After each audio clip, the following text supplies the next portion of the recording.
Donc bonjour, nous sommes au congrès du groupe francophone de gastroentérologie. Donc je suis ici avec Laure Ségurel qui est chercheur. Elle va nous présenter son travail. Bonjour, donc effectivement je m'appelle Laure Ségurel, je suis chercheure CNRS, je travaille au Musée de l'Homme ici à Paris et je m'intéresse d'un point de vue évolutif à comment les populations humaines se sont adaptées à différents régimes alimentaires. Donc, ce qui m'intéresse en particulier, c'est la transition néolithique qui a eu lieu il y a environ 10 000 ans, pour essayer de comprendre à ce moment où en fait, les modes de vie ont énormément changé et l'alimentation également, puisque c'est la première fois que les populations humaines se sont mises à l'agriculture et à l'élevage.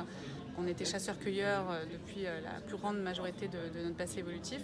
Donc là, pour la première fois dans l'alimentation, on retrouve notamment du lait, mais aussi plein d'autres aliments qui n'étaient pas présents auparavant. Donc ce qui m'intéresse, c'est vraiment de retracer l'histoire évolutive, d'essayer de comprendre quand, où et comment cette transition s'est effectuée.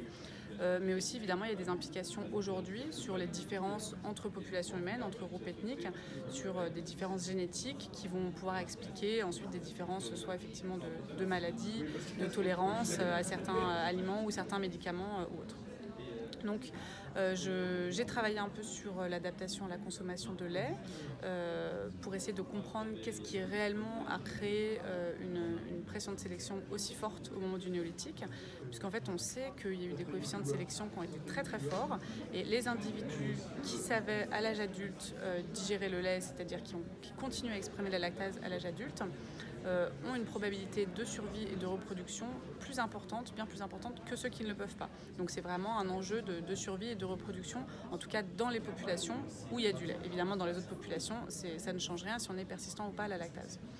Donc il s'agit des populations typiquement d'éleveurs, plusieurs ethnies en Afrique de l'Ouest, en Afrique de l'Est, dans la péninsule arabique, mais il s'agit aussi de toutes les populations d'Europe du Nord et d'Europe centrale, alors que c'était des populations d'agro-pasteurs. Donc moi, ce qui m'intéressait, c'était d'étudier un peu les éleveurs d'Asie centrale, vu qu'on sait qu'aujourd'hui, c'est des populations qui dérivent beaucoup de leur alimentation de l'élevage, donc des élevages de chevaux en l'occurrence, et de comprendre pourquoi ces populations ne sont pas persistantes à la lactase. Et a priori, on peut imaginer plusieurs pistes, mais ce qui est important, c'est savoir depuis combien de temps ils utilisent le lait. On sait qu'il y a eu l'utilisation du lait de cheval depuis au moins 5000 ans en Asie, mais on ne sait pas si les populations actuelles descendent de ces premiers éleveurs de chevaux. Ce qu'on sait, c'est qu'aujourd'hui, les populations fermentent systématiquement le lait de jument.